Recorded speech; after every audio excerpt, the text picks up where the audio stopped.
Welcome to TRT World and Across the Balkans. In this episode, we look at big changes across the region. In Bosnia and Herzegovina, we explore questions about international leadership and political tension.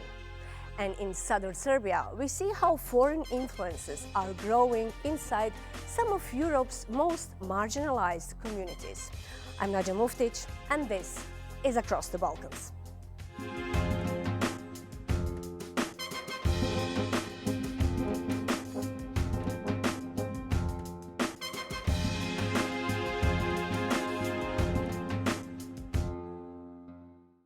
Over the past 30 years, during which high representatives in Bosnia and Herzegovina have played the role of a big brother, their decisions have both benefited and frustrated political parties and politicians from all ethnic groups.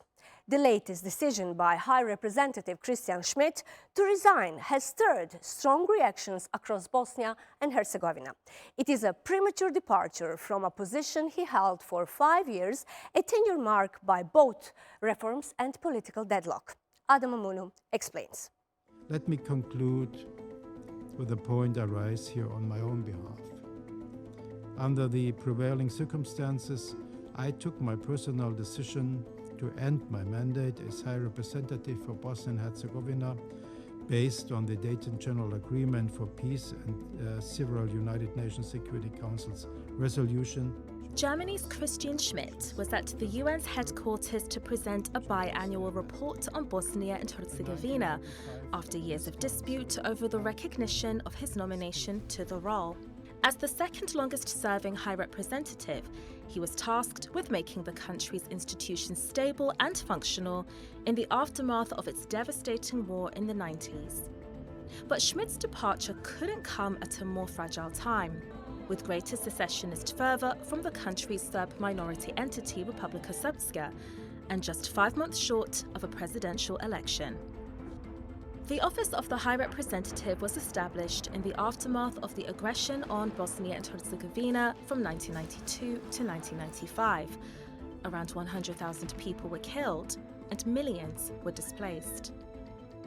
The role includes overseeing the implementation of the Dayton Peace Accords, which ended the conflict, and ensuring that the country's institutions comply with the peace framework set out by the agreement. The so-called Bonn powers, which was granted during the Peace Implementation Council in Germany's Bonn in 1997, allows the representative to impose laws and dismiss officials deemed to obstruct the process. During his tenure, Schmidt oversaw the 2022 Bosnian general elections, securing their financing and preventing political blockades. In 2023, he protected the constitutional order of Bosnia and Herzegovina by annulling Republika Srpska laws that challenged state institutions and by amending the criminal code. Schmidt also pushed major electoral reforms in 2024 by introducing biometric identification and electronic vote counting, while banning convicted war criminals from standing for election. His time in office has been shaped by tensions with Republika Srpska. Schmidt's resignation follows years of political turmoil in Bosnia and complaints from Bosnian Serbs, particularly their former leader Milorad Dodik, who had not recognized Schmidt. Dodik was celebratory about the news and, in a tweet on X, said that Schmidt was leaving Bosnia and Herzegovina the same way he entered it, without legitimacy. Meanwhile, the US is seeking to increase its influence in the Balkans against European powers. Washington signaled that it sees the office of the High Representative's role as one that should eventually be reduced. The OHR was never intended to be permanent.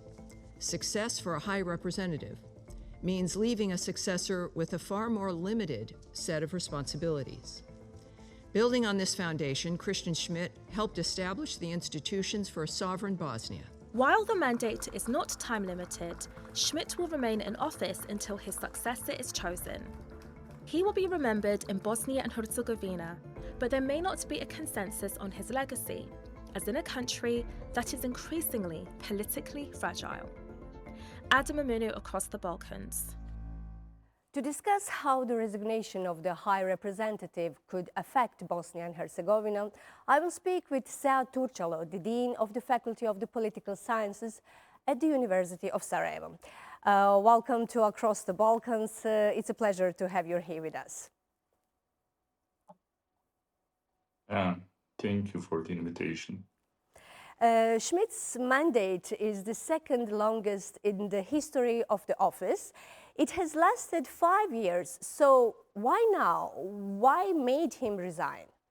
He is, for a pretty long period of time, exposed to pressure by the current U.S. administration. Just a few months after the new U.S. administration came into office, there were rumors here, even in the country, that they first started actually looking for someone to replace Schmidt, and pressured him not to use anymore the bone powers. But what is challenging is actually to see how to have a candidate who would be, as it's actually proposed behind the closed doors in this talks, who is acceptable for Banja Luka, who could work with the Moscow, and at the end. It seems even as the US are forgetting that EU is even existing in these talks, and that EU is the one actually the actor who has the largest share in the budget of the EU, of the Office of High Representative, and who certainly will have its say in this decision. German media reported that Schmidt expressed concerns over the US-backed pipeline project in Bosnia and Herzegovina, which reportedly turned the Americans against him. The US has also reportedly been pushing for Schmidt's resignation, seeking to appoint a successor whom the media describe as easier to manage. Could that be the reason? Of course, there will be I would say a fight over who is going to control the next high representative, who is going actually to shape his decisions. And I mean, the southern gas interconnection was one of the reasons, and it was not only the Schmidt. Some of the EU diplomats even did it, not so loudly, since it's quite obvious that they are not going to actually clash over even southern gas interconnection or Office of High Representative with the United States. Although everyone knows that the interconnection zoo as proposed is not in line with the standards and the requirements by the EU, and that's one of the challenges that Bosnia and Herzegovina will certainly face on its path towards EU integration, that has actually at one point to renegotiate this internet connection if under actually preconditions that it's going to be really built. Yeah. How are the politicians in Bosnia and Herzegovina reacting to the resignation of the High Representative? I think we have divided opinions. When we look at the entire political scene, when we look at the entire political scene in Bosnia and Herzegovina, it seems as no one is going actually to miss Christian Schmidt. I mean, Banja Luka or Leadership of Republika Srpska are celebrating and actually so taking the credits for his resignation. In Sarajevo, there is more a fact that the political elites are a little bit anxious about the future of the Office of High Representative. It's not about the person who is going to actually have the next mandate as a high representative, but what's going to happen with the Office of High Representative. And we have the HDZ, the current dominant party, who is even pushing for actually to have the Office of High Representative removed and placed somewhere else in Brussels or so. And that will be actually kind of that will have a decisive impact on the future of High Representative, since we still know that neither these five goals nor two conditions that were set almost 20 years ago are fulfilled. Fulfilled. That still the state property is not resolved. The military property, the fiscal issues in Bosnia and Herzegovina, and at the end, it's almost impossible that peace implementation council can actually arrive at a conclusion. That's one of the conditions that the Dayton peace agreement is fully implemented and that Bosnia and Herzegovina is a stable country, since we still have this secessionist agenda pushed by the entity of Republika Srpska, the AGZ, who is aiming at establishing a third entity, etc., etc. I mean, it will be a quite challenging time. It's in Bosnia and Herzegovina, not only till June, but even at least for the next year, when we see how the next High Representative will handle the situation and how EU will respond to this United States requirements, and of course there's the role of the United Kingdom, which is quite heavily involved in everything here. Okay, just short for the last question.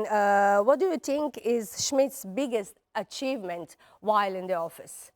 It's hard that it's hard that he made any achievements. What he will be remembered is the fact that he set out of force the constitution of Bosnia and Herzegovina for 24 hours just to have a government established. He introduced state of emergency for the government. It never happened in these 30 years. And that's the way how he will be remembered at the end of his political career. And of course, how he actually left Bosnia and Herzegovina in a way that it's not really so great for his political legacy. Mr. Turcalo, thank you so much for being our guest in Across the Balkans.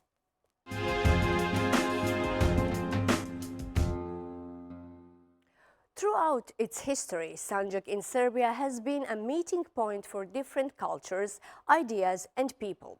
Today, amid global economic change, places like this have a unique opportunity to position themselves on the map of new investments, business initiatives, and regional cooperation. Last week, the first Sandzak Business Forum was held in Novi Pazar. The forum was created out of the belief that this region possesses significant potential that deserves to be presented in a serious and well-organized way.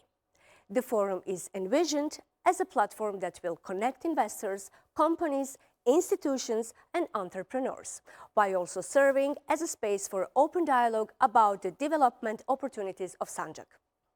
To tell us more, Dr. Zogic, the forum's founder, joining us from Novi Pazar. Welcome to Across the Balkans. Thank you for joining us. Thank you very much, and thank you for inviting me to speak for your television. So what inspired the creation of the Sandzak Business Forum, and what is its main mission? Sandzak is a very interesting region because it is positioned in Serbia and Montenegro. Half of Sandzak is in Serbia, another half is in Montenegro, and also Bosnia and Herzegovina is nearby. So I believe that Sandzak has a perfect position when it comes to geography and can connect these three countries and these three markets. So the main mission of Forum is to position Sandzak in investment platform, because we did not have any, let's say, a serious platform to bring more investors to Sandzak. And while we have a very, let's say, entrepreneurial spirit among our society from one side, and from another side, we have very strong diaspora or people from Sandzak originally living abroad. So we have a lot of, let's say, capital coming to Sandzak, but it is charity-oriented. So we wanted to build a platform mainly for our diaspora, to whereby young people or startups can apply with their projects, and our diaspora can invest. So we want this to become a long-term platform for new investments, regional cooperation, and economic development. So this was the first forum. How did it pass? Are you satisfied? Actually, I'm very satisfied, you know, because when I was explaining idea to our guests, to people here, they did not believe that we can organize such event in Novi Pazar, in Sandzak, because I attended a lot of such events in Bosnia, Serbia, Turkey, UK, and Doha, and other countries. And I strongly believed that we can organize such event in Novi Pazar. We succeeded. We brought ministers, we brought entrepreneurs, we brought strongest businessmen from Serbia, Bosnia and Herzegovina, and Montenegro. And I believe this is a signal that we can move forward when it comes to economic development, investments, regional cooperation, because you know, Balkan region has a lot of burden when it comes to political risk, instability, and so on. I think that economy is the main focus that we should move to. That was good. As I know, one of the topics of this forum was the promotion of halal tourism. What type of tourism is that, and is it possible to implement it in a non-Muslim country? Actually, we had three topics. The biggest problem that Sandzak has is infrastructure. We need better highways. This is why we brought politicians, because we need to have better better roads and highways that are connecting us to Belgrade, the capital of Serbia, and also Montenegro and Bosnia and Herzegovina. This was one of the topics. Another one is investments in real estate, because real estate is currently it is a driving force of the economy of our city and the region. And the third one, and my favorite, was tourism, especially halal tourism. Why is it important? Because halal tourism means it is like tourism or tourist services adapted to halal friendly users. Because you know, you have large communities, for example in Europe, large Muslim communities, and they want to travel to areas that are, you know, natural areas, that they want to see some natural sites and so on. And everybody heard, for example, of Bosnia and Herzegovina. But as far as I know, and when I consult my experience, nobody knows that they can have a halal-friendly offer in Serbia as well, in Sandzak. So this was the idea, to position Sandzak on that map, to present our region, Novi Pazar, to present Pešter Plateau as one of the top halal destinations in Southeast Europe. So this is why we brought our guests from United Kingdom, director of Muslim Travel Show and his companions. So now we are promoting, and promotion of Sandzak as a top halal tourism destination is ongoing in the United Kingdom, and we see this as let's say concrete moves or steps to how to say, make things better here. So what also makes me happy, because the second question was about satisfaction, we had investments done in the forum, during the forum, and also we had let's say a promise from one of the biggest businessmen from Sandzak that he is going to run an investment fund to invest in startups. So these are results that we want to talk about. I mean, we want to move away from daily politics and move forward to success business stories. That's great. Dr. Zogic, thank you so much for this interview, and I wish you a lot of happiness and prosperity in your future work. Thank you so much.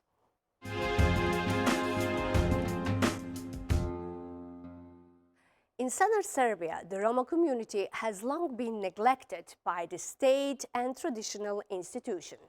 An evangelical church has become their place of worship, welfare, discipline, and belonging.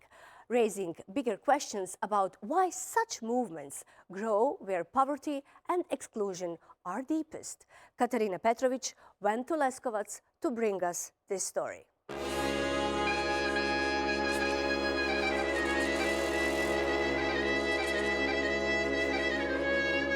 Moj muž imao 3 sloga, imao danas godinu dana, ali Bog je celio. I hvala Bogu, oni su mi donijeli lekari kolicu da hodu kolice.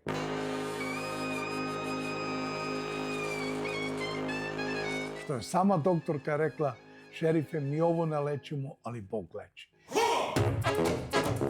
In a Roma settlement on the edge of Leskovac, southern Serbia, an evangelical church has grown from a tent into one of the largest Roma-led congregations in the Balkans, with over 700 baptized members. A new church building is nearing completion on land that was previously a garbage dump, cleaned up by the community itself. Serbia is overwhelmingly Orthodox, and other Christian denominations are small and often viewed with suspicion. But evangelical Christianity spreads through local converts trained as pastors, building self-sustained churches from within their own communities. In southern Serbia, that model has taken root among the Roma, one of Europe's most marginalized communities. Globally, evangelical churches grow fastest where poverty runs deepest. This one offers a kindergarten, a soup kitchen, home visits, in a country where Protestant churches barely exist. I came to understand what's actually driving people here and what the deal looks like from the inside. The roots of this movement can be traced to the 1970s, when Serbian evangelical pastor Miodrag Stankovic reached out to Roma villages around Leskovac. By 1986, the first Roma Protestant church in the former Yugoslavia was founded here. Church leaders say it has since grown to 29 churches across southern Serbia, Bosnia, Croatia and Germany. Sheriff Bakic is one of the pastors Stankovic trained. A former music teacher, he converted after his son was diagnosed with cancer as a child and survived. I tako sam ja video šta je Bog učinio za mene i onda sam odlučio da ceo svoj život posvetim Bogu, mojoj porodici i mojim Romima. He's building a new church complex funded by American churches, a US non-profit and the congregation itself. In nearby villages like Turekovac, smaller gatherings are held in tiny churches and people's homes. The church goes where people are. Snežana Pasuljković came from an Orthodox family in Leskovac. Her husband drank. She found the church through her daughter-in-law. Došao je u crkvu samo radi toga, video je da sam ja promenjena. Kada on pije, ja se više ne ljutim, ja se više ne svađam s njim. Stavio je tačku na piće i na kocku.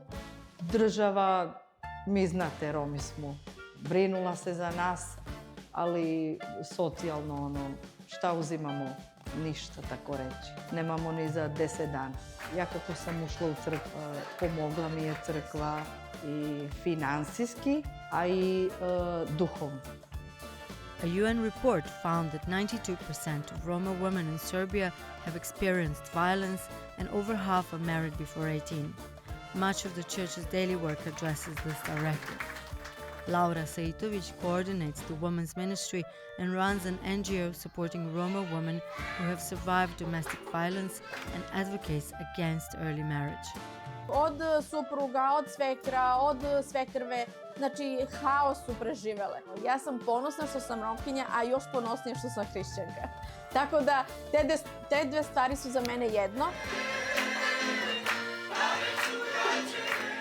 Pentecostalism is the fastest growing branch of Christianity worldwide, with over 600 million believers. In Serbia, where the dominant church receives state support, its growth among Roma raises a question: who was and wasn't reaching out? Ono opet se mora reći da je to mnogo manje od onoga što bi Srpska pravoslavna crkva s obzirom na uticaj koji ima i s obzirom, treba i to reći, finansijsko-materijalna sredstva kojima raspolaže, kojih je dobar deo dobija upravo iz budžeta. Dakle, mnogo bi više mogla da uradi od onoga što zaista radi. Evangelical communities in Serbia have often been labeled as sects by media and parts of the religious establishment, but the picture is more complex. uspeh misije je nemoguć ukoliko ona ne uhvati korena među lokalcima. Verujem da je tajna uspeha misije u stvari među Romima na jugu Srbije u tome što su pridobili lokalne ljude. Preveo sam Novi Zavet na romskom jeziku. Tu mi je pomogla pravoslavna crkva. The same decentralized model that helps evangelical churches grow locally can also make them powerful political forces elsewhere. Dovoljno je samo da pogledamo recimo kako se prema genocidu u Gazi odnose američki evangelisti. Dakle, oni su bezmalo ratni huškači, ideolozi tog rata. I njihove, moram da kažem, često sumanute, sulude poruke nalaze svoje mesto do najviših mesta američke administracije. Dakle, religija, bez obzira na to kojoj tradiciji pripada, je veoma podložna manipulacija. Kada govorimo o hrišćanstvu, ta vrsta manipulacije hrišćanstvo, kada hrišćani dopuste da se na taj način njima manipuliše, oni zapravo izdaju svoju hrišćansku veru. In Leskovac, the story is more immediate. Local officials have credited the church with a drop in crime, more Roma children staying in school, and more marriages being legally registered. Whether this is faith, need, or something in between, for a community left behind by its own institutions, the church has become the structure around which life is now built. Such vacuums do not stay empty for long. Katarina Petrović, Across the Balkans, Serbia. Thank you for watching Across the Balkans. You can follow our stories on social media and TRT World's YouTube channel. That is all from the team for this week. I'm Nadia Muftic, and we hope to see you next time.